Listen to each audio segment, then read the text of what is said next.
오늘 아침 주요 뉴스입니다. 미국이 이스라엘에 사드 포대와 병력을 추가 배치하기로 했습니다. 이란의 추가 탄도미사일 공격을 방어하기 위한 건데 이란은 전쟁 준비가 완전히 돼 있다고 밝혔습니다. 우리 무인기가 평양 상공에 침투했다고 주장하는 북한이 위협 강도를 높여가고 있습니다. 추가 도발대 선전포고로 간주하겠다며 김여정 부부장과 국방성 대변인이 잇따라 심야 담화를 발표했습니다. 대통령실은 북한의 이런 행태가 흔들리는 내부를 통제하기 위한 것으로 보고 있습니다. 또 우리 국민에게 위해를 가하면 북한 정권의 종말을 맞게 될 거라고 경고했습니다. 산사태 취약지역 지정에 심각한 결함이 있다는 지적이 제기됐습니다. 산림청이 2만 5천여 곳을 취약지역으로 지정하는데 100억 원이 넘는 예산을 썼는데 실제 산사태는 대부분 취약지역 밖에서 발생한 것으로 확인됐습니다. 연세대학교 수시 모집 논술 시험장에서 시험 시작 1시간 전에 시험지가 먼저 배부됐다 회수되는 일이 발생했습니다. 온라인에 문제가 유출된 정황도 확인돼 학교 측이 대책 논의에 들어갔습니다. 일론 머스크의 우주기업 스페이스X가 로켓을 발사대에 다시 착륙시키는 데 성공했습니다.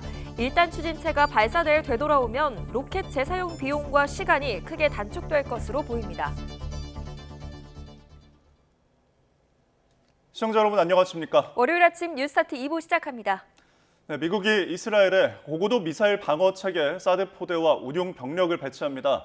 팻 라이더 미 국방부 대변인은 조 바이든 대통령의 지시에 따라 로이드 오스틴 국방장관이 사드 포대 배치를 승인했다고 밝혔습니다.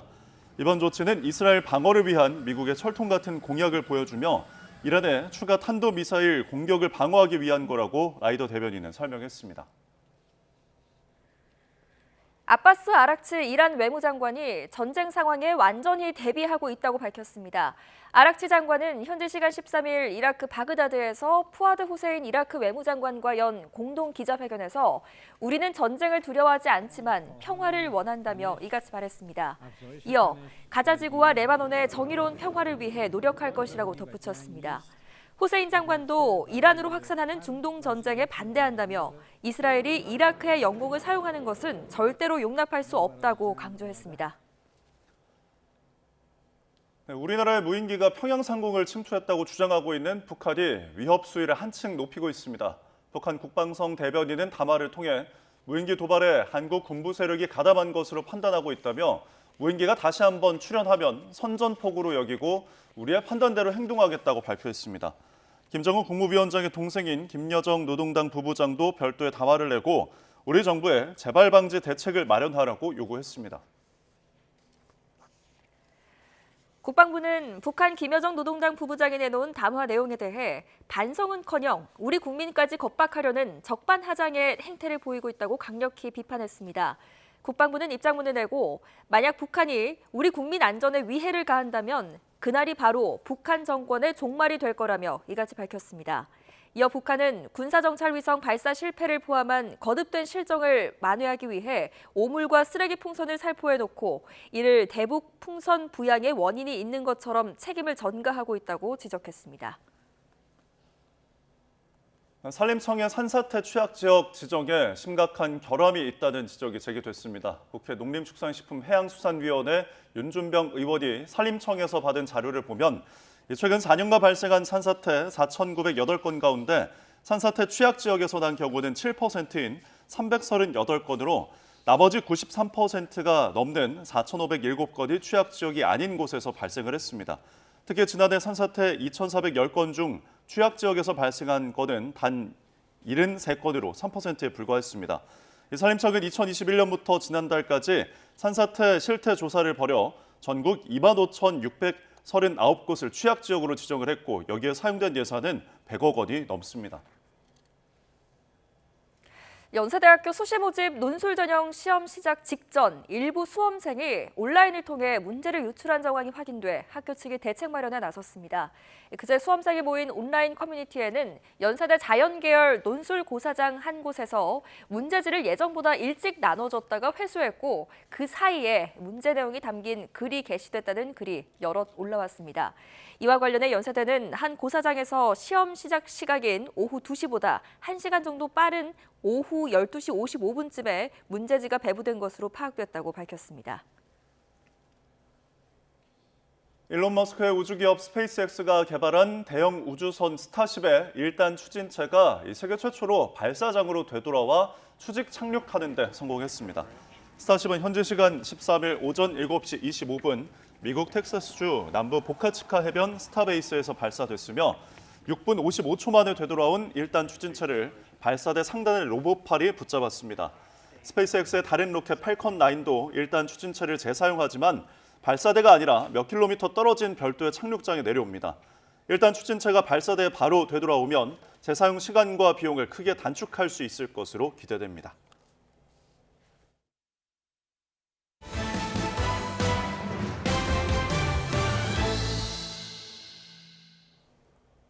중동에서 확전 우려가 커지는 가운데 미국이 이스라엘에 사드 포대와 병력을 추가 배치하기로 했습니다. 이달 초 이스라엘에 탄도미사일 200발을 발사한 이란은 전쟁 준비가 완전히 되어 있다고 밝혔습니다.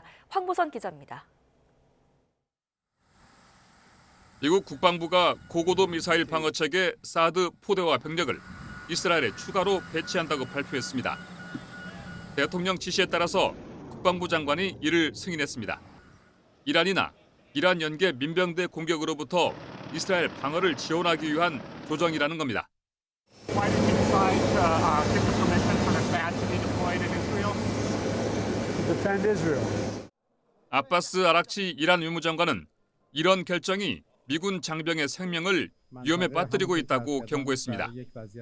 이라크 외무장관과 공동 기자회견에서는 이란은 평화를 원한다면서도 전쟁 상황에 완전히 대비하고 있다고 말했습니다. هر وضعیتی آمادگی داره. ما برای جنگ آماده هستیم. برای صلح هم آماده هستیم. 이라크는 이스라엘 미사일이나 전투기가 이라크 영공을 지나는 걸 용납할 수 없다고 강조했습니다. لعدم وقوع الحرب وإذا وقعت لا سمح الله فيجب بقاء العراق وأجوائه خارج إطار الحرب. 이란은 헤즈볼라 수장 등의 죽음에 보복한다며 지난 1일 이스라엘의 탄도미사일 200발 정도를 발사한 바 있습니다. 이스라엘은 재보복 공격을 선언하면서 전운이 짙어지고 있습니다. YTN 황보선입니다. 이스라엘 텔아비브 북쪽 50km 정도에 위치한 소도시 비냐미나에서 무인기 공격으로 67명이 다쳤으며 이 가운데 4명은 중태라고 구급 당국이 밝혔습니다. 어떤 곳이 공격을 받았는지 부상자들이 군인인지 민간인인지는 아직 알려지지 않았습니다. 알자지라는 이스라엘의 방공 시스템이 무인기 공격을 감지하지 못했고 공습 경보도 울리지 않았다고 보도했지만 이스라엘군은 레바논에서 발사된 무인기를 요격했다고 밝혔습니다.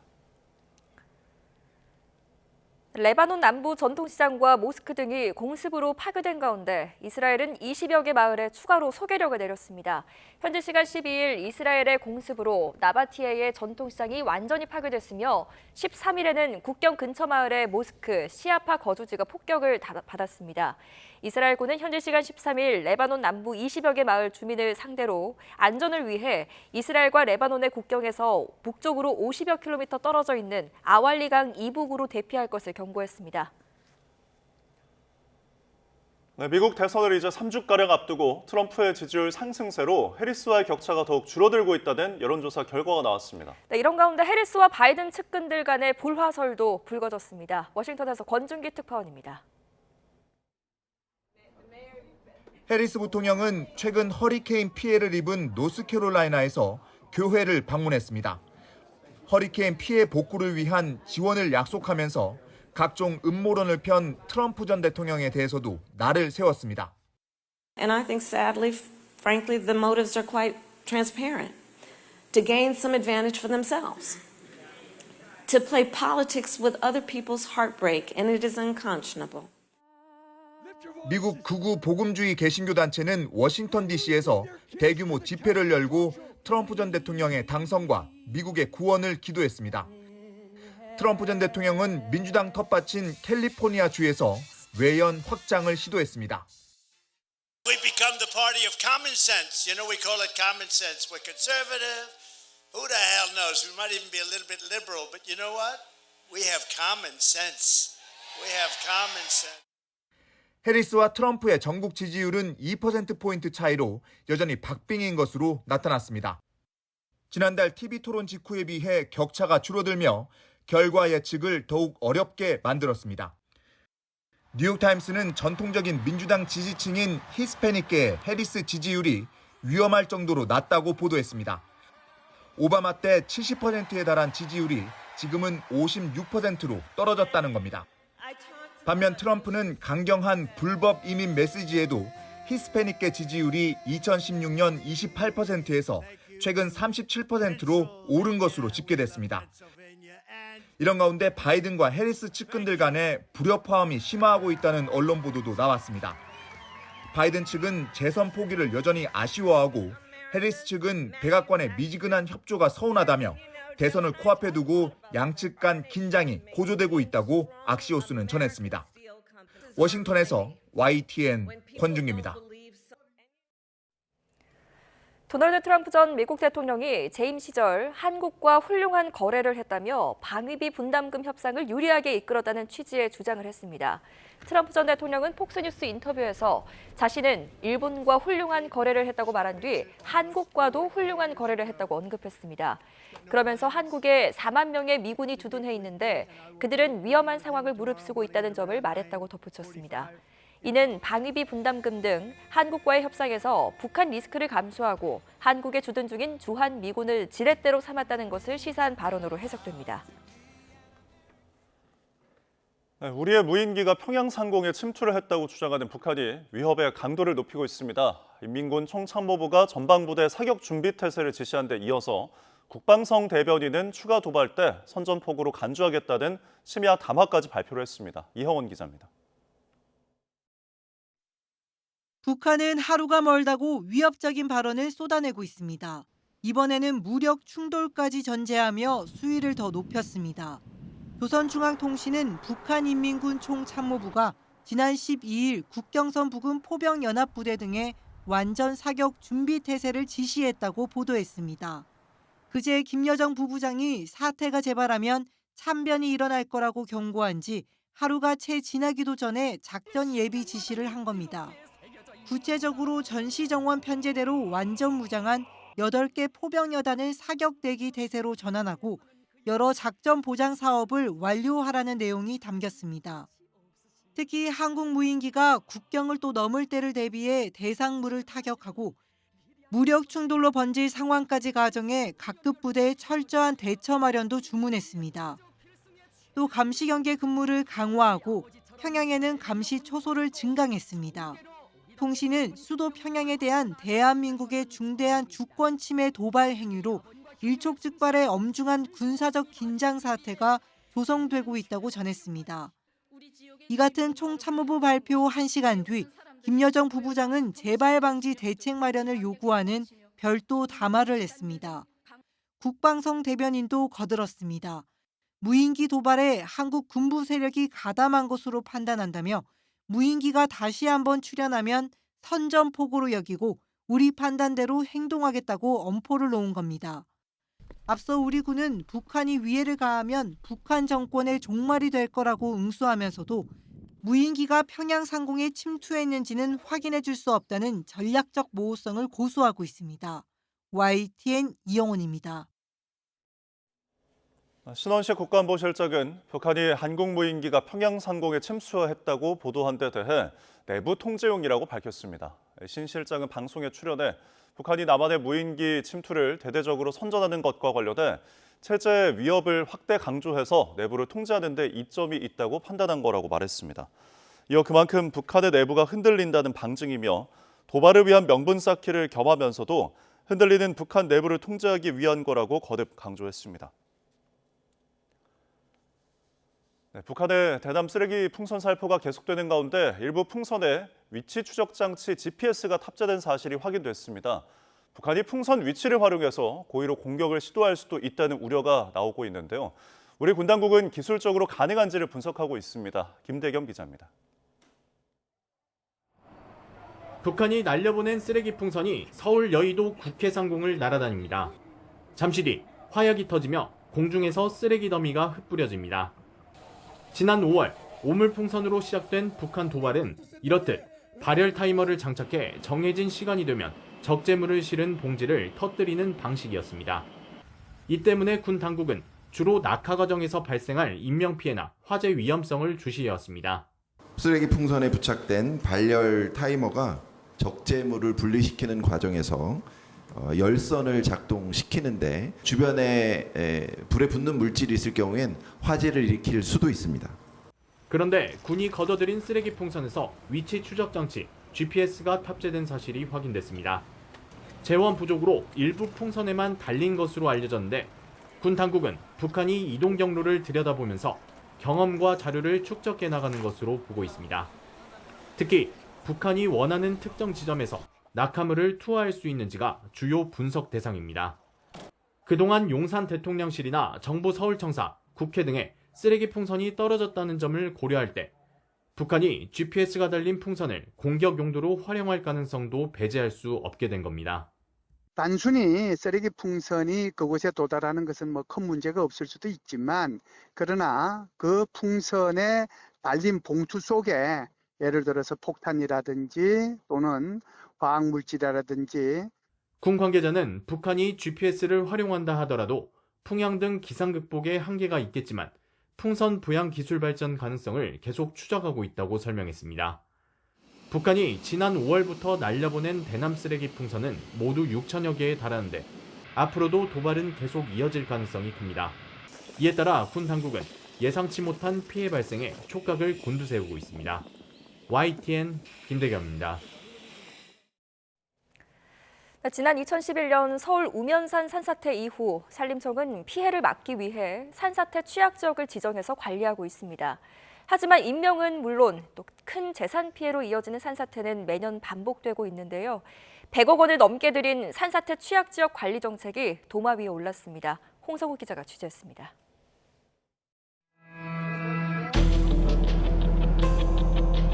토사가 쓸고 내려오며 가정집은 수십 미터를 밀려 내려왔습니다. 지금 보시다시피 냉장고가 엉망이 됐고요. 차량도 그대로 휩쓸려 있습니다. 지금 구조 작업이 한창 이루어지고 있는데 지금 보시는 게 가정집 지붕입니다. 집중호우로 발생한 산사태가 주택 한 채를 집어삼켰고 미처 빠져나오지 못한 70대 주민 한 명이 숨졌습니다.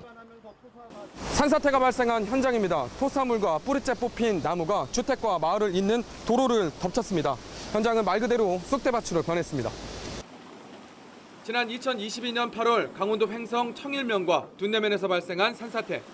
두 곳 모두 산림청이 지정한 산사태 취약지역 밖에서 발생했습니다. 산림청은 지난 2021년부터 지난달까지 산사태 취약지역으로 모두 25,633곳을 지정했습니다. 실태 조사를 위해 들인 돈은 100억 원 이상. 같은 기간 모두 5,000건 가까운 산사태가 발생했는데 정작 산림청이 지정한 취약지역에서 발생한 산사태는 338건에 불과했습니다. 나머지 93%에 달하는 4,570건이 산사태 취약지역 밖에서 발생한 겁니다. 특히 작년에 발생한 산사태 2,410건 가운데 취약지역에서 발생한 건 단 73건으로 3%에 불과한 상황. 감사원은 산림청이 산사태 위험도가 높은 지역을 취약지역으로 지정하지 않는 등 관리 업무를 소홀히 했다고 지적하기도 했습니다.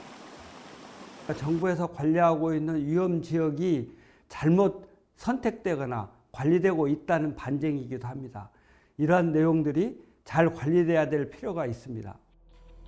특히 태양광 발전시설과 무리한 전원주택단지 조성 등 산림 난개발로 인한 장마철 토사 유출과 산사태가 빈번해지고 있는 상황. 산사태 피해를 막기 위해 더 철저한 실태 조사와 관리가 요구되고 있습니다. YTN 홍석입니다. 휴일 고속도로에서 사고가 잇따랐습니다. 경부고속도로 청주휴게소 근처에서는 SUV 차량이 갓길에 가드레일을 들이받은 뒤 다른 차량 7대와 충돌해 2명이 숨지고 12명이 다쳤습니다. 또 천안 논산 고속도로에서도 버스가 가드레일을 들이받아 5명이 다쳤습니다. 김설희 기자입니다. 심하게 부서진 차량 주위를 구조대원 여럿이 빙 둘러쌌습니다. 주변에 멈춰선 다른 차들 역시 어느 곳 하나 성한 데가 없습니다. 고속도로를 달리던 SUV 차량과 다른 차 7대가 잇따라 부딪힌 건 어제 오후 6시 반쯤. 이 사고로 2명이 병원으로 옮겨졌지만 숨졌고 다른 12명도 경상을 입었습니다. 지나갈 때 보니까 한 대는 완전히 형체를 못 알아보겠던 파손이 됐더라고요. 50분에서 1시간가량은 아예 멈춰 있었습니다. SUV 차량이 가드레일을 들이받은 뒤 튕겨 나오면서 차들이 연거푸 충돌한 거로 조사됐는데 현장에서 SUV 차량 운전자는 차가 갑자기 말을 안 들어 멈추려 하다가 사고를 냈다는 취지로 진술했습니다. 브레이크가 안 들었는지 차량 결함이 있었는지 하여튼 그 문제가 있어서 차량을 정차시키려고 갓길로 주행을 했대요. 경찰은 운전자 주장대로 차량 결함이 있었는지 등을 조사하고 있습니다. 어제 오후 3시쯤에는 천안 논산 고속도로 남공주 나들목 근처를 달리던 고속버스가 가드레일을 들이받았습니다. 이 사고로 버스가 바로 옆 언덕으로 넘어가면서 50대 버스 운전자와 승객 등 5명이 다쳤습니다. 경찰은 졸음운전 때문에 사고가 난 거로 보고 있습니다. 4시간여 뒤, 이번에는 서해안 고속도로 용현 졸음쉼터 부근을 달리던 승용차가 앞서 가던 차량을 들이받은 뒤 오른쪽으로 넘어졌습니다. 경찰은 정체를 뒤늦게 발견한 운전자가 속도를 줄이지 못해 사고를 낸 거로 보고 원인을 조사하고 있습니다. YTN 김철입니다. 연세대학교 수시 모집 논술 전형 시험 시작 직전에 일부 수험생이 온라인을 통해 문제를 유출한 정황이 확인돼 학교 측이 대책 마련에 나섰습니다. 그제 수험생들이 모인 온라인 커뮤니티에는 연세대 자연계열 논술 고사장 한 곳에서 문제지를 예정보다 일찍 나눠줬다가 회수했고 그 사이 문제 내용이 담긴 글이 게시됐다는 글이 여럿 올라왔습니다. 이와 관련해 연세대는 한 고사장에서 시험 시작 시각인 오후 2시보다 1시간 정도 빠른 오후 12시 55분쯤에 문제지가 배부된 것으로 파악됐다고 밝혔습니다. 또 문제지는 10여 분 뒤에 회수됐지만 당시 휴대전화 사용이 가능한 상황이라 관련 내용이 온라인에 게시된 것으로 보인다고 설명했습니다. 사건 사고 한 줄 뉴스입니다. 지난 8월 이후 44일 만에 강원 화천군에 있는 돼지 농장에서 다시 아프리카 돼지열병이 발생했습니다. 경남 창원시 마산 앞바다에 정어리떼가 나타나 관계당국이 정어리떼의 집단 폐사를 막기 위한 긴급 작업에 들어갔습니다. 일본도 살인사건의 가해자 백모 씨에게 도검을 판매한 업체 관계자들을 비롯해서 불법으로 도검을 거래하거나 허가 없이 도검을 소지하는 등 혐의로 14명이 경찰에 적발됐습니다. 그제 오후 3시쯤 경기 고양시 덕이동에서 평소 감정이 좋지 않던 다른 유튜버와 전화로 다투다가 만나서 싸우자며 흉기를 들고 밖으로 뛰쳐나간 유튜버가 경찰에 입건됐습니다. 자동차 판매 회사가 고객 사은품인 10만 원 상당의 머그잔 세트를 무단으로 챙겨간 직원을 해고한 것은 사회 통념상 부당한 조치라는 법원의 판결이 나왔습니다. 임차인의 동의 없이 아파트를 팔았다가 보증금을 대신 돌려주게 된 집주인이 공인중개사 등을 상대로 소송을 냈지만 법적인 내용을 확인하지 않은 집주인이 보증금을 책임져야 한다는 판단이 나왔습니다. 어젯밤 10시 10분쯤 전남 목포시 오감동 도로에서 면허 취소 수준의 만취 상태로 운전을 하다 주차된 트럭을 들이받은 40대 여성이 경찰에 붙잡혔습니다. 지금까지 한 줄 뉴스였습니다. 네, 다음 소식입니다. 일론 머스크의 우주기업 스페이스X가 세계 최초로 로켓을 발사대에 다시 착륙시키는 데 성공했습니다. 네, 별도의 착륙장이 아니라 발사대에 그대로 돌아온 건 처음입니다. 로켓 재사용 비용과 시간을 크게 단축할 것으로 보입니다. 김도원 기자입니다. 스페이스X의 화성 탐사 로켓 스타쉽의 5차 시험 발사입니다. 발사 2분 40여 초 뒤 고도 69km에서 1단 추진체 슈퍼 헤비가 분리됩니다. 땅으로 떨어지던 추진체는 곧 자세를 바로잡더니 조금 전 이륙했던 바로 그 발사대로 정확히 돌아옵니다. 역추진 엔진이 가동되며 속도를 줄인 로켓을 발사대 위쪽 로봇팔이 젓가락처럼 붙잡습니다.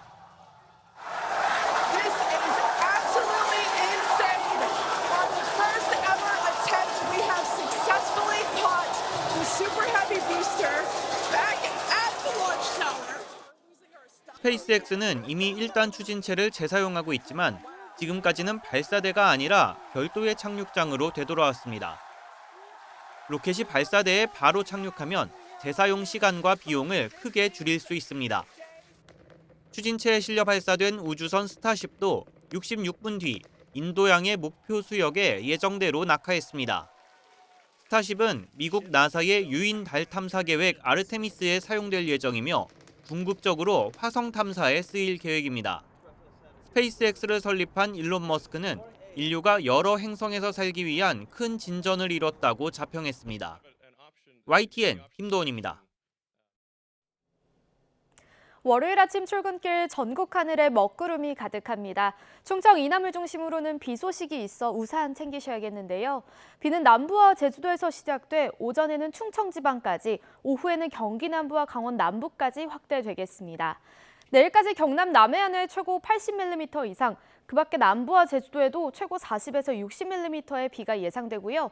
특히 남해안을 중심으로는 오늘 밤 사이 시간당 최고 30mm 안팎의 강한 비가 쏟아질 수 있어 주의하셔야겠습니다. 충청과 경기 남부, 강원 남부에는 5에서 20mm의 적은 비가 내리겠습니다. 오늘 아침은 어제보다 3에서 6도가량 높은 기온으로 출발합니다. 현재 서울 기온은 17.6도, 대전 16.4도, 부산 20.8도를 보이고 있습니다. 한낮에는 서울 23도, 광주와 대구 22도까지 올라 예년과 비슷하거나 조금 더 높겠습니다. 비는 내일 새벽에 북서쪽부터 차츰 잦아들겠고요. 이번 주는 영동과 제주도에 비가 자주 내릴 전망입니다. 날씨였습니다.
(22대) 국회 첫 국정감사가 2주차로 접어들었지만 이번 주에도 김건희 여사 관련 의혹과 더불어민주당 이재명 대표의 사법 리스크를 둘러싼 공방이 계속될 걸로 보입니다. 국회 법제사법위원회는 오늘 고위공직자 범죄수사처 대상 국정감사를 열고 최상병 수사외압 사건과 김 여사 공천 개입 의혹과 관련해 따져 물을 예정입니다. 행정안전위원회 경기도와 경기 남북부 경찰청 국감에서는 이재명 대표가 지사 시절 지역화폐 운영 대행사였던 호나아이에 특혜를 줬다는 의혹 등이 거론될 걸로 예상됩니다. 기초단체장 4명과 서울시 교육감을 뽑는 재보궐선거의 본투표가 모레 치러집니다. 특히 전통적으로 여권이 강세를 보여왔던 부산과 또 민주당의 지지 기반인 호남에서 수성이냐 탈환이냐의 싸움이 치열합니다. 이준엽 기자입니다. 여당의 아성이었던 부산 금정에서 야당의 지지세가 올라오자 국민의힘 한동훈 대표는 4차례나 지원 사격을 했습니다. 민주당 이재명 대표도 질세라 연거푸 부산에 찾아 정권 심판을 외쳤고 단일화에 참여한 조국혁신당 조국 대표도 가세를 예고했습니다. 저희도 정쟁 해야 될 때는 합니다. 그렇지만 이 지역선거는 그런 거 할 자리가 아닙니다. 왜?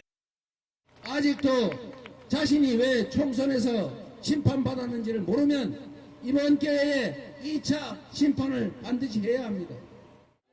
애초 미니 재보선으로 예상됐지만 이젠 전국 선거 수준으로 판이 커졌다는 평가가 나오는데 여당은 김건희 여사 논란의 선거 영향을 우려하는 한편 민주당 김영배 의원의 실언 논란을 부각하며 표심에 호소하고 있습니다. 섣부른 언성과 모욕으로 선거판을 흐리며 금정 국민께 불쾌감을 주는 민주당과는 다른 정치를 하겠습니다. 일찌감치 심판 선거로 이번 재보궐선거를 규정한 야당도 부마항쟁 기념일인 10월 16일과 선거를 연결하며 여론전에 열을 쏟았습니다. 부마항쟁 기념일은 10.16 재보선은 윤 정권에 대한 확인 심판이자 재심판입니다. 총선 때보다 높은 사전투표율을 기록한 전남에서도 야권 내부 쟁탈전이 치열합니다. 특히 민주당과 혁신당, 진보당의 3파전이 치러지는 영광에서는 선거 캠프 사이 유권자 실어나르기나 금품 살포 의혹 제기까지 이어지며 과열 우려도 나오고 있습니다. 2주차로 접어든 국정감사도 재보궐선거 표심에 영향을 줄 것으로 보입니다. 특히 법사위의 공수처와 서울중앙지검, 행안위의 경기도 상대 국감에서는 김건희 여사 의혹 문제를 추궁할 야당과 이재명 대표의 사법 리스크를 부각하려는 여당이 또다시 맞붙을 것으로 보입니다. 휴일이 아닌 날 치러지는 재보궐선거 특성상 승패는 투표장으로 유권자들을 얼마나 끌어들일 수 있는지에 달려있다는 시각이 적지 않습니다. 여야 지도부도 본투표율에 촉각을 기울이며 지지층 결집에 사활을 걸고 있습니다. YTN 이준엽입니다. 서울시 교육감 보궐선거를 앞두고 보수진영 조전혁 후보와 진보진영 정근식 후보가 윤호상 후보에게 각각 단일화와 정책 연대를 제안했습니다. 조 후보 측은 어제 논평을 통해 교육개혁을 위해 반드시 선거에 이겨야 하는 절박감이 커지고 있다며 윤 후보에게 공개적으로 단일화를 제안한다고 밝혔습니다. 이어 다시 한번 대의를 위한 헌신과 희생의 가치를 되새겨 주기를 간곡히 요청한다며 좌파에게 더는 교육을 맡길 수 없다고 강조했습니다. 그제 최보선 후보와 단일화를 이룬 정 후보도 윤 후보를 향해 퇴행적인 보수 후보가 당선되면 현장 친화적 정책은 사라지고 독선과 불통, 갈등의 교육 행정으로 혼란이 커질 거라며 정책 연대를 제안한다고 밝혔습니다. 전남 영광군수 재선거에 후보를 낸 진보당이 선거가 막바지에 다다르자 곳곳에서 금품살포와 향응 제공 등 정황이 포착되고 있다는 의혹을 제기했습니다. 진보당 전남도당은 긴급 성명을 내고 이 모처에서 유권자들을 불러 모아 식사를 제공하거나 돈봉투를 전달하는 등 불법 선거운동을 한다는 구체적 제보가 빗발치고 있다며 이같이 주장했습니다.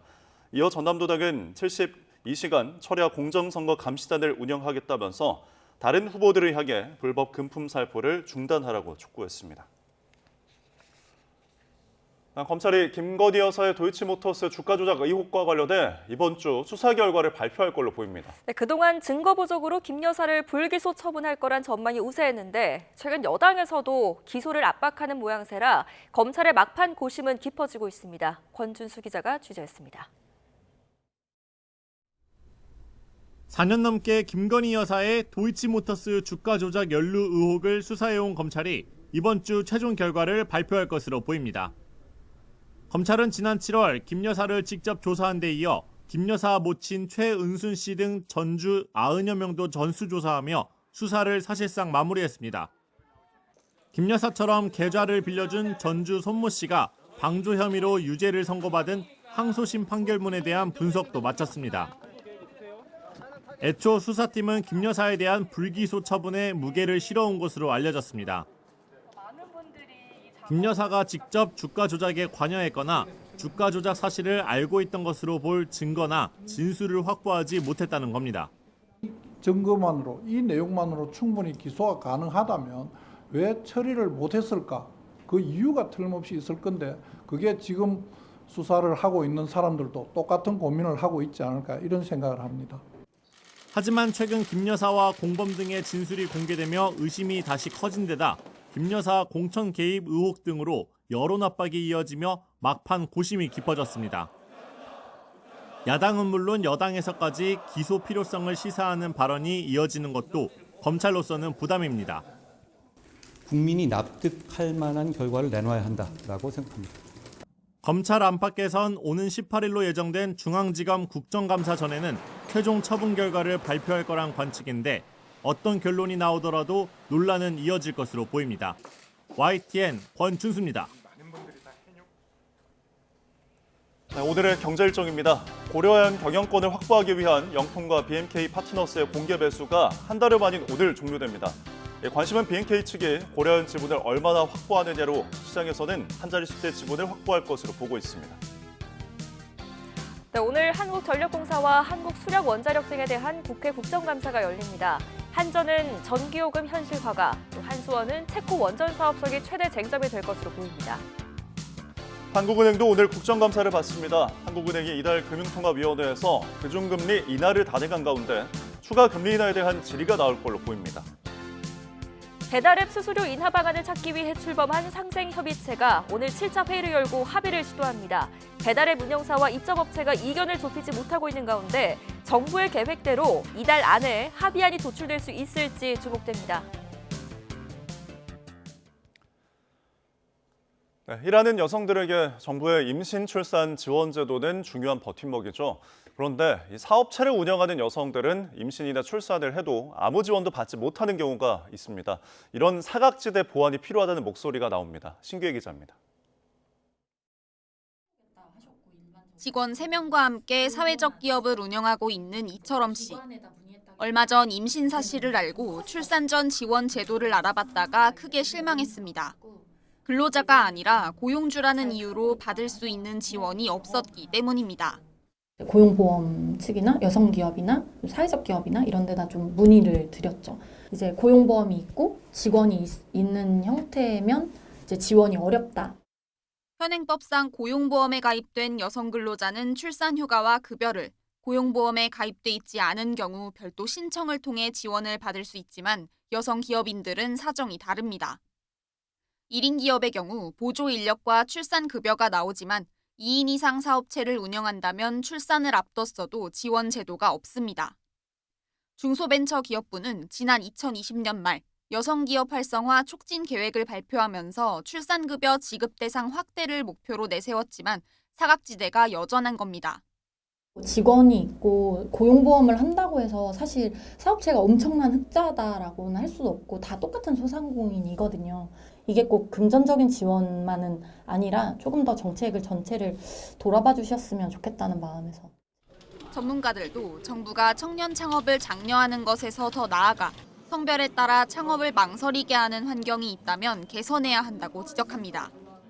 여성 근로자 지원에서 여성 경제활동 참여자 지원으로 좀 그 지원 범위가 좀 확대될 필요가 있습니다. 지원이 굉장히 충분하게 이루어진다는 시그널을 이제 청년들이 받을 수 있어야지만 좀 더 그 출산이나 임신에 대해서 긍정적으로 생각을 할 수 있겠고.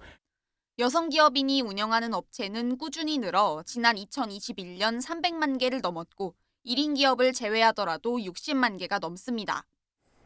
여성 기업인들이 출산과 육아에 대한 걱정 없이 활동하며 지속적으로 일자리를 창출하도록 돕기 위한 지원이 필요해 보입니다.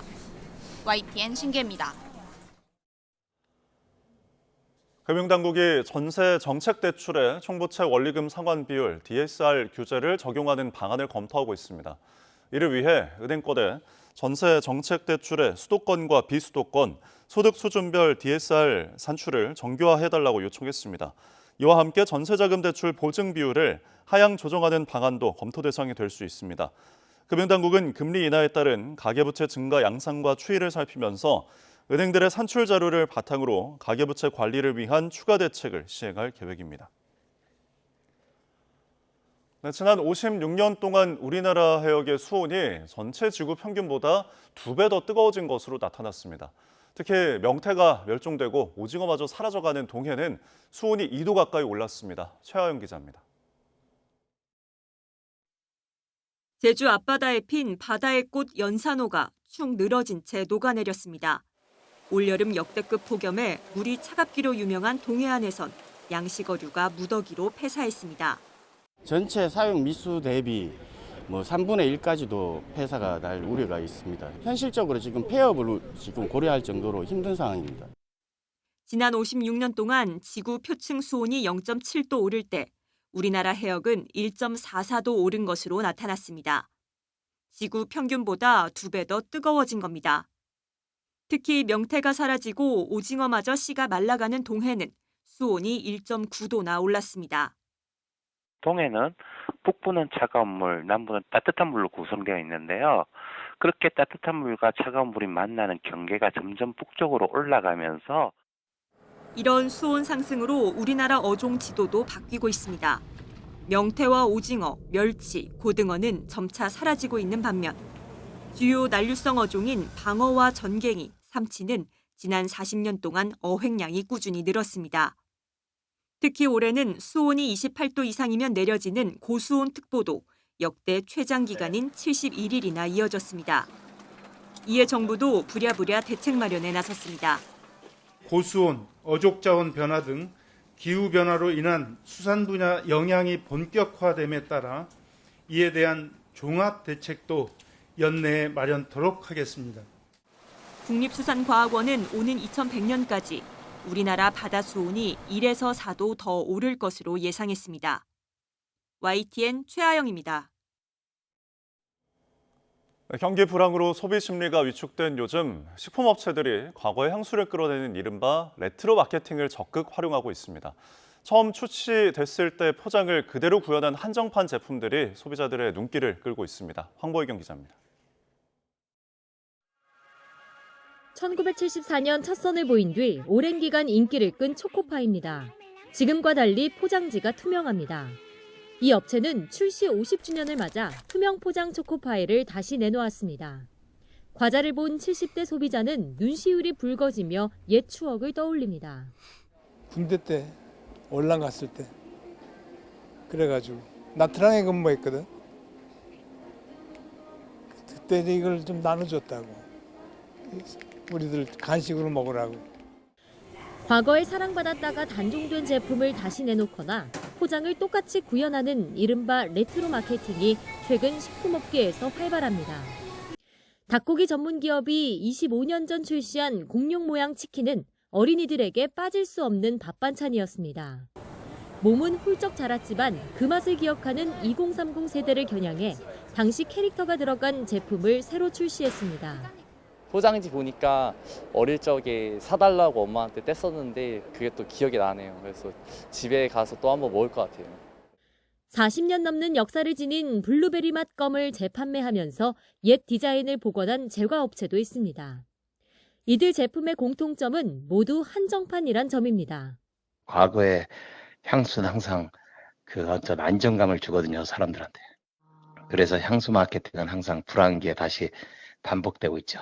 그런 아이템을 한정적으로 판매함으로써 소비를 극대화할 수 있고 과거의 향수를 자극하는 레트로 상품들이 희소성을 무기로 소비자들의 마음을 움직이고 있습니다.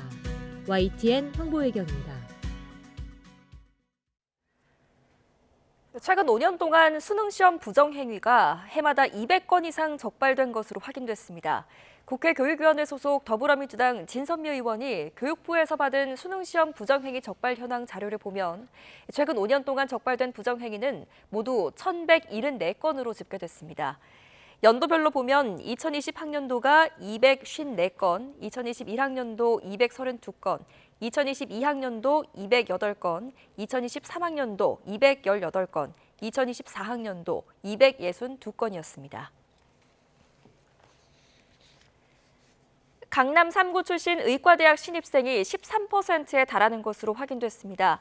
국회 교육위원회 소속 더불어민주당 김문수 의원이 교육부에서 받은 강남 3구 출신 신입생 비율을 보면 전국 39개 의대의 2024학년도 신입생 가운데 강남 3구 출신은 13.29%로 집계됐습니다. 강남 3구 출신 의대 신입생 비율은 2021학년도 14.86%, 2022학년도 13.35%, 2023학년도에는 12.91%까지 축소됐다가 올해 다시 확대됐습니다. 내년 초 시행되는 전문의 자격시험에 응시할 수 있는 전공의가 576명에 불과해 신규 전문의 배출이 급감할 것이란 전망이 나왔습니다. 국회 보건복지위원회 소속 더불어민주당 전진숙 의원이 보건복지부로부터 받은 자료를 보면 올해 3월 임용된 전공의 1,463명 가운데 9,136명이 사직을 해서 지난달 말 기준 수련병원 소속 전공의는 1,327명이었습니다.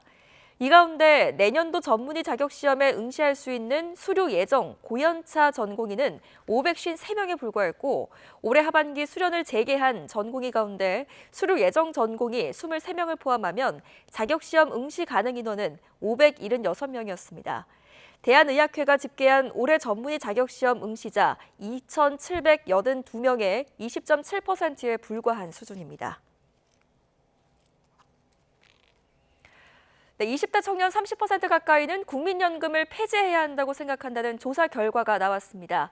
바른청년연합 등 청년단체들이 참여하는 연금개혁 청년운동이 여론조사 공정에 의뢰해 지난 7일에서 8일 만 18세 이상 국민 1,001명을 대상으로 ARS 방식 설문조사를 진행한 결과를 발표했습니다.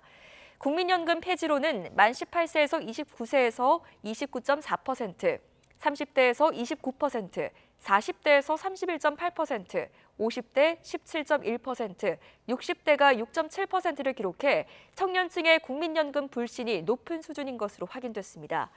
전체 응답자에게 연금 개혁안으로 소득보장론과 재정안정론, 국민연금 폐지론 가운데 하나를 고르게 했는데 44.9%가 재정안전론을 선택했고 21.7%가 소득보장론, 20.7%는 국민연금 폐지론을 주장했습니다. 네, 이른바 MZ로 불리는 젊은 연령층이 조직폭력배의 대다수를 구성하는 것으로 나타났습니다. 또 범행 유형도 사행성 영업으로 옮겨가는 추세입니다. 정현우 기자입니다. 길 한복판에서 남성 여럿이 서로에게 주먹을 휘두르면서 멱살을 잡습니다. 전주 번화가 거리를 난장판으로 만드는 이들은 10대에서 30대 사이 이른바 MZ 조직폭력배들입니다. 울산 시내에선 어깨가 부딪힌 시민을 일방적으로 폭행한 조폭들이 대거 검거되기도 했습니다. 40명이 넘고 대부분 MZ인 이들은 불법 도박장을 개설해 자금을 조달한 것으로 조사됐습니다. 이렇게 겁없는 MZ 조폭이 최근 조폭 대다수를 차지하게 된 것으로 나타났습니다. 올해 들어 경기 남부 일대에서 검거된 조폭 가운데 10대에서 30대 연령인 MZ는 전체의 73%. 한때 잠시 줄어들었다가 최근 다시 늘어 전체의 대부분이 된 겁니다. 범죄 유형은 단순 폭력 행사보다 사행성 불법 영업으로 옮겨가는 추세입니다. 4년 전엔 전체 검거 건수의 절반이 폭력 행사였고 사행성 영업은 1% 남짓이었습니다. 하지만 올해 검거된 조폭들을 보면 폭력 행사는 11%로 쪼그라들었고 절반 이상이 사행성 영업입니다. 경찰은 MZ 조폭이 늘어남에 따라 집중 단속을 벌이겠다고 밝혔습니다. 특히 전담팀을 중심으로 첩보 수집을 강화하고 MZ 조폭의 활동 양상 변화와 특성을 분석해 범죄를 단속하겠다는 방침입니다. YTN 정윤우입니다.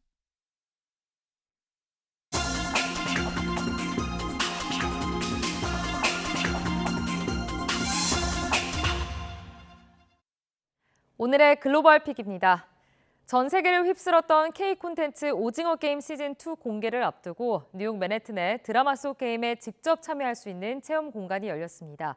구슬치기 같은 오랜 한국 어린이들의 놀이부터 음식까지 K컬처를 경험하는 게임에 미국 팬들의 발길이 이어졌습니다. 워싱턴 홍상희 특파원입니다. 공개 90여일 만에 2억 6,500만 명의 눈을 사로잡으며 세계적인 콘텐츠로 인정받았던 오징어 게임. 3년 만에 돌아오는 오징어 게임 시즌2를 앞두고 뉴욕 맨해튼 한복판에 마련된 게임 체험장에 사람들이 줄지어 서 있습니다. 오징어 게임 현실판에 참여하기 위해 모인 찐팬들입니다. We're so excited and we're actually really nervous. Yeah, we're really nervous, but we're really excited. We think that it looks amazing and we're excited to play. 첫 번째 게임은 오징어 게임 속 유리 징검다리를 응용한 걸음 기억하기. 조심스럽게 발걸음을 옮기며 게임을 통과하면 우리에게 익숙한 구슬치기 게임이 이어집니다. 이번엔 귀여운 모습이지만 무서운 영희의 눈을 피해야 살아남을 수 있는 무궁화 꽃이 피었습니다. 가장 인기가 많았습니다. We're both big Squid Game fans. We just finished the game. She came in 6th and we had a really good time. It was a lot of fun. A lot of fun. Better than we expected. Yeah. The games, very interactive, super good. 가족, 친구와 체험장을 찾은 사람들은 오징어 게임에서 영감을 받은 5개 게임에 참여해 경쟁을 펼치고 한국 스낵과 K-팝을 즐겼습니다. Why do you like the Squid Games? Because it was fun and it had so many effects. I just liked it. I liked it a lot. Okay. And do you like K-pop? Yeah, I like it, I guess. Yeah, I do like K-pop. And do you like South Korea? Yeah! Do you love South Korea? Yeah! 비영어권 첫 에미상을 휩쓸었던 오징어 게임. 시즌2의 전개는 어떻게 될까요? Season 2 launches on December 26th. I obviously can't reveal any of the secrets, but it's an amazing series, and I think the second season definitely delivers, and people are going to love it as much as the first one. 뉴욕에서 문을 연 오징어 게임 체험 공간은 이달 스페인 마드리드와 호주 시드니를 거쳐 내년 초에는 서울에서 한국 밴드를 만납니다. 워싱턴에서 YTN 홍상입니다. 노벨 문학상을 수상한 한강의 작품을 번역한 영국인 번역가 데버러 스미스가 기자회견을 하지 않겠다는 한강의 발언을 자신의 소셜미디어에 올렸습니다. 스미스는 자신의 X에 영문 기사를 공유하면서 기사 속 일부 문장을 별다른 설명 없이 공유했습니다. 스미스가 인용한 문장은 전쟁이 치열해서 사람들이 날마다 주검에 쓸려 나가는데 무슨 잔치를 하겠느냐 등입니다. 이집트 남부에서 기관차가 여객열차와 충돌해 최소 20명이 다쳤습니다. 이집트 철도 당국은 현지 시간 13일 카이로 남쪽에서 270km 떨어진 민야주에서 기관차가 카이로행 10개 열차 꼬리와 충돌했다고 밝혔습니다. 이 사고로 객차 2대가 근처 수로에 빠졌고 승객들 최소 20명이 다쳐서 병원으로 옮겨졌습니다. 볼로디미르 젤렌스키 우크라이나 대통령은 북한이 러시아에 군대를 파견했다고 주장했습니다. 젤렌스키 대통령은 저녁 연설에서 러시아와 북한 정권의 동맹이 더욱 강화되고 있다며 단순히 무기뿐 아니라 점령군에 북한의 인력이 지원되고 있다고 말했습니다. 또 전선에 보다 많은 지원이 필요하고 침략자를 압박할 장거리 타격 능력도 있어야 한다고 거듭 강조했습니다. 지난 1일 출범한 이시바 시게로 일본 내각 지지율이 열흘 남짓 만에 8%포인트가량 하락했다는 조사 결과가 나왔습니다. 교도통신은 오는 27일 치러지는 중의원 선거를 앞두고 이틀간 1,264명을 대상으로 한 전화 여론조사에서 이시바 내각 지지율이 42%로 이달 초 조사보다 8.7%포인트 낮았다고 보도했습니다. 이시바 내각을 지지하지 않는다는 응답자의 비율은 28.9%에서 36.7%로 7.8%포인트 상승했습니다. 지금까지 글로벌픽이었습니다. 소설가 한강의 노벨문학상 수상으로 출판업계는 활기를 되찾은 모습입니다. 특히 인쇄, 또 제본업체들은 밤샘 작업에도 불구하고 즐거운 비명을 지르고 있습니다. 이경국 기자가 현장 다녀왔습니다. 경기 파주시에 있는 한 인쇄업체. 이른 아침부터 거대한 인쇄기계가 글자가 빽빽이 적힌 종이들을 끊임없이 쏟아냅니다. 제주 4.3 사건을 다룬 한강의 소설 작별하지 않는다를 인쇄하는 모습입니다. 한강 작가의 깜짝 수상 소식이 알려진 뒤 수만 부의 물량 요청이 쏟아지면서 인쇄기계는 24시간 쉴 새 없이 돌아가고 있습니다. 교대 근무까지 하며 공장을 지키는 직원들 역시 눈코 뜰 새 없이 바쁘지만 마음만은 그 어느 때보다 가볍습니다. 한강님의 작품을 인쇄를 하고 있는데 힘들어도 이런 일이 많이 들어왔으면 좋겠습니다. 바로 옆에 있는 제본업체도 상황은 마찬가지. 성인 가슴 높이만큼 쌓인 원고들은 잘 묶여 한 권의 책으로 태어나기만을 기다리고 있습니다. 대표작 소년이 온다와 채식주의자를 제본하는 또 다른 업체도 분주한 나날을 보내고 있습니다. 수상 소식이 알려진 다음 날부터 전 직원이 총출동해 작업에 매진하고 있는데 책을 기다릴 독자들을 위해 닷새에서 일주일 정도가 걸리던 작업 과정을 이틀로 단축했습니다. 일이 없어서 항상 놀고 그러다가 갑자기 이렇게 또 좋은 일이 문학계에 일어나니까 저희도 일도 많고 어떻게 좀 종이책의 시대가 다시 한번 찾아오는 계기가 될 거라고 보십니까? 네, 그랬으면 좋겠습니다. 한강 작가에 대한 관심도 계속되고 있습니다. 자택 앞엔 수상을 축하하는 화환들이 잇따라 도착했고 한강 작가가 대표인 책방은 문을 열지 않았는데도 인증사진을 남기려는 발걸음이 이어졌습니다. 휴일을 맞아 독서인들의 성지, 파주 출판단지로 나들이 나온 시민들도 눈에 띄었습니다. 책들도 많고 분위기도 좋다고 해서 자주 오게 됐고 소설책 같은 거 많이 읽는데 책 같은 거 많이 읽다 보면은 제가 어디 있는지 까먹고 그냥 모험을 하는 것 같아요. 출판업계는 물론 시민들까지 이번 한강 작가의 수상이 한국 문학, 나아가 독서에 대한 관심이 높아지는 계기가 되기를 바랐습니다. YTN 이경국입니다. 네, 소설가 한강의 노벨문학상 수상이 가요계에서도 화제를 낳고 있습니다. 국내 음원 플랫폼 멜론의 톱백 차트를 보면 악동뮤지션의 노래 어떻게 이별까지 사랑하겠어 널 사랑하는 거지가 일간 차트 역주행을 이어가고 있습니다. 앞서 한강 작가는 3년 전 한 유튜브 방송에서 소설 작별하지 않는다의 초고 작성을 마친 뒤 택시에서 이 노래를 듣고 눈물을 흘렸다고 말한 바 있습니다. 유튜브에 올라와 있는 뮤직비디오에도 노벨상 수상자를 울린 노래가 맞느냐는 등의 댓글이 이어지고 있습니다. 프로야구 삼성이 홈런포 3방을 앞세워 LG를 물리치고 플레이오프 첫 판을 가져갔습니다. 삼성은 대구 홈에서 열린 플레이오프 1차전에서 3회 고자욱의 석점 홈런과 4회 김영웅의 솔로포, 5회엔 디아즈의 투런포가 이어지며 10대4로 승리했습니다. 삼성의 선발 레이스는 7회 원아웃까지 1자책점으로 호투해 승리의 발판을 놨습니다. 2차전에서 삼성은 에이스 원태인을 선발 투수로 내세워 2연승을 노리고 LG는 엔스를 앞세워 반격에 나섭니다. 출근길 YTN 날씨입니다. 월요일 아침 서울 등 전국 하늘에 먹구름이 가득합니다. 오늘은 이렇게 온종일 하늘빛이 흐리겠고요. 충청 이남을 중심으로는 가을 비가 내리겠습니다. 이 지역에 계신 분들은 나오실 때 우산 챙기시기 바랍니다. 현재 레이더 화면을 보면 서해상에서 비구름대가 다가오면서 충남과 호남, 제주도에 산발적인 비가 내리고 있습니다. 비는 점차 그 밖에 충청 이남으로 확대되겠고 오후에는 경기 남부와 강원 남부에도 가끔 비가 오는 곳이 있겠습니다. 내일까지 경남 남해안에 최고 80mm 이상, 그 밖에 남부와 제주도에도 최고 40에서 60mm의 비가 예상되고요. 특히 남해안에는 오늘 밤 사이 벼락과 돌풍을 동반한 시간당 최고 30mm 안팎의 강한 비가 쏟아질 수 있어 주의하셔야겠습니다. 충청과 경기 남부, 강원 남부에는 5에서 20mm의 적은 비가 내리겠습니다. 오늘 아침은 어제보다 3에서 6도가량 높은 기온으로 출발합니다. 현재 서울 기온은 17.6도, 대전 16.4도, 부산 20.8도를 보이고 있습니다. 한낮에는 서울 23도, 광주와 대구 22도까지 올라 예년과 비슷하거나 조금 더 높겠습니다. 비는 내일 새벽 북서쪽부터 차츰 잦아들겠고 이후 내륙은 맑고 일교차 큰 가을 날씨가 이어지겠습니다.